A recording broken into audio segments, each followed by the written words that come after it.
નમસ્કાર, ચાલો સીધી જ વાત પર આવીએ. આજે આપણે એક એવા રોમાંચક પૌરાણિક મહાકાવ્યના વિશ્લેષણમાં ઊંડા ઉતરવાના છીએ જે બ્રહ્માંડમાં વ્યવસ્થા અને અરાજકતા એટલે કે ઓર્ડર અને કેઓસ વચ્ચેના સંતુલનની વાત કરે છે. આ કોઈ સામાન્ય વાર્તા નથી, પણ સમગ્ર અસ્તિત્વને ટકાવી રાખતા બળોની એક અદ્ભુત રજૂઆત છે. હવે મૂળ સ્ત્રોતનો પાયો એક બહુ જ ગહન ખ્યાલથી શરૂ થાય છે.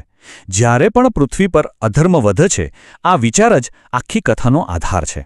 જ્યારે પણ અંધકાર અને અધર્મ માથું ઊંચકે, ત્યારે એક દૈવી શક્તિ આ સંતુલન અને સુમેળને પાછું લાવવા માટે હસ્તક્ષેપ કરે છે. આ એક એવો સનાતન નિયમ છે જે આપણને ખાતરી આપે છે કે બ્રહ્માંડમાં અરાજકતા ક્યારેય કાયમી નથી હોતી. આજના આ વિશ્લેષણમાં આપણે આ વિશાળ પૌરાણિક કાળચક્રને સમજવા માટે 6 મુખ્ય વિભાગો જોઈશું. 1. બ્રહ્માંડના પાલનહાર. 2. દશાવતારનો ઉદ્ભવ. 3. ભક્તિની વિજયગાથા. 4. ધર્મ અને કર્મ.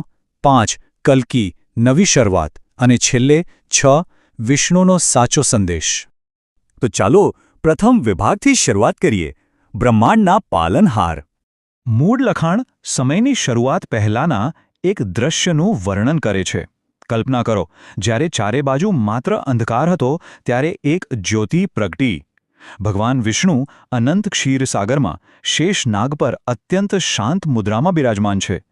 આ દ્રશ્ય બ્રહ્માંડના અંતિમ રક્ષકની એકદમ જીવંત અને શાંત છબી ઊભી કરે છે. અને અહીં જ ધર્મશાસ્ત્રનો પેલો સૌથી મોટો નિયમ સ્પષ્ટ થાય છે. આ પાલનહાર ક્યારેય કોઈ પણ કાર્ય કારણ વગર નથી કરતા. તેઓ પરમ શાંતિ અને શક્તિનું પ્રતીક છે. પણ જુઓ, જ્યારે પણ અધર્મ તેની સીમા વટાવી જાય છે ને, ત્યારે તેઓ બ્રહ્માંડના અંધકાર સામે એક ગણતરીપૂર્વકના પ્રતિબળ તરીકે સક્રિય રીતે હસ્તક્ષેપ કરે છે. એકદમ ડાયનામિક એક્શન.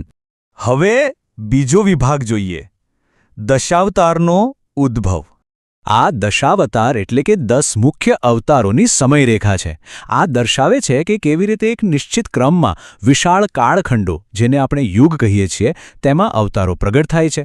પહેલા યુગમાં મત્સ્ય અવતારથી શરૂ કરીને બીજામાં નરસિંહ, ત્રીજામાં રામ, ચોથામાં કૃષ્ણ અને ભવિષ્યના 5મા યુગમાં કલ્કી અવતાર સુધીની આ એક અત્યંત સુનિયોજિત પ્રગતિ છે. છે ને, એકદમ માસ્ટર પ્લાન જેવું. આમાં સૌથી રસપ્રદ બાબત તો એ છે કે આ અવતારો માત્ર દેવતાઓ નથી. વાસ્તવમાં આ 10 સ્વરૂપો સમય અને ન્યાયનું જ ભૌતિક સ્વરૂપ છે. બ્રહ્માંડના વિકાસની સાથે સાથે તે સમયની જરૂરિયાતો અનુસાર આ સ્વરૂપો પોતાને બદલે છે અને ઢાળે છે. સમયની માંગ બદલાય એટલે અવતારનું સ્વરૂપ પણ બદલાય. હવે આગળ વધીએ. ત્રીજો વિભાગ છે ભક્તિની વિજયગાથા. અડગ ભક્તિની શક્તિને ઉજાગર કરતા એક ચોક્કસ ઉદાહરણ પર ધ્યાન કેન્દ્રિત કરીએ. આ છે નરસિંહ અવતારની રોમાંચક કથા. ભક્ત પ્રહલાદની અત્યંત પવિત્ર ભક્તિનું રક્ષણ કરવા માટે જ્યારે પેલો ક્રૂર શાસક હિરણ્યકશ્યપુ અત્યાચારની બધી હદો વટાવી દે છે, ત્યારે પાલનહાર પ્રગટ થાય છે. ન તો સંપૂર્ણ માનવ કે ન તો સંપૂર્ણ પશુ. આ એક અત્યંત ભયંકર અને રૌદ્ર નરસિંહ સ્વરૂપ હતું.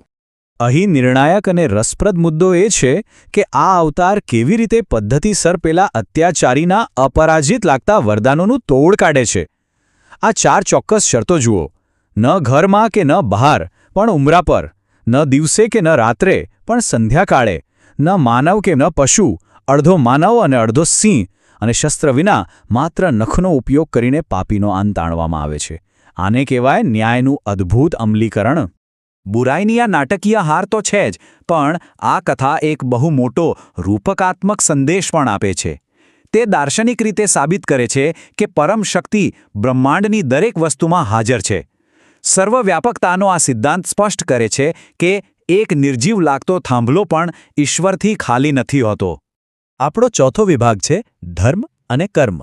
અલગ અલગ યુગમાં સંતુલન પુનઃસ્થાપિત કરવાની પદ્ધતિઓ કેવી રીતે ધર્મૂળથી બદલાય છે, તે આ સરખામણી દ્વારા ફિલસોફીમાં એક અત્યંત રસપ્રદ ઉત્ક્રાંતિ દર્શાવે છે. ત્રેતા યુગમાં ભગવાન રામ મર્યાદા પુરુષોત્તમ તરીકે નિયમો અને સત્યનું એકદમ કડક અને અડગ પાલન કરે છે. જ્યારે બીજી તરફ દ્વાપર યુગમાં પરિસ્થિતિ બદલાય છે. ભગવાન કૃષ્ણ કુરુક્ષેત્રના જટિલ યુદ્ધના મેદાનમાં સંજોગો અનુસાર અનુકૂલન સાધીને ગીતાનો ઉપદેશ આપે છે, જ્યાં નિયમોની જડતા કરતાં કર્મને વધુ મહત્વ આપવામાં આવે છે. અહીં ગીતાનો એ મુખ્ય સંદેશ રજૂ કરવામાં આવ્યો છે જે આજે પણ આપણા બધાના આચરણ માટે માર્ગદર્શક બની રહ્યો છે. મુખ્ય મુદ્દો એ છે કે સંભવિત પરિણામો વિશે વિચારીને ડરવા કરતાં કે અટકી જવા કરતાં માત્ર અને માત્ર જરૂરી કર્મ કરવા પર ધ્યાન કેન્દ્રિત કરવું જોઈએ. બ્રહ્માંડનું સંતુલન જાળવવા માટે કોઈપણ ભોગે કર્તવ્ય નિભાવવું અનિવાર્ય છે અને આ જ સૌથી મોટી શીખ છે. 5મો વિભાગ કલ્કી નવી શરૂઆત. મૂળ લખાણ આપણા વર્તમાન કાળના અંત માટે એક ભવિષ્યવાણી પૂરી પાડે છે. જ્યારે કલિયુગ, એક એવો યુગ જે સંપૂર્ણપણે પાપ અને અધર્મથી ઘેરાયેલો હશે, તે તેની ચરમ સીમા પર પહોંચશે, ત્યારે અંતિમ અવતાર કલ્કી પ્રગટ થશે. તેઓ શ્વેત અશ્વ પર સવાર થઈને હાથમાં જ્વલંત તલવાર સાથે એકદમ નાટકીય અને શક્તિશાળી ઊર્જા સમાન આવશે. હવે આને દુનિયાના કોઈ ભયંકર અંત તરીકે નથી જોવાનો, પરંતુ આ તો એક અંતિમ રીસેટ બટન છે. આ દર્શાવે છે કે જ્યારે બુરાઈને સુધારવી અશક્ય બની જાય ત્યારે તેનું સંપૂર્ણ શુદ્ધિકરણ જરૂરી બને છે. કલ્કી અવતાર ફરીથી સત્યયુગની નવી શરૂઆત કરશે, જે એ સાબિત કરે છે કે સત્ય અને ધર્મનું ચક્ર હંમેશા ચાલતું રહે છે અને છેવટે તો ધર્મનો જ વિજય થાય છે. અને હવે આપણો અંતિમ અને છઠ્ઠો વિભાગ, વિષ્ણુનો સાચો સંદેશ. તો આ સમગ્ર કથાનો અંતિમ સાર શું છે?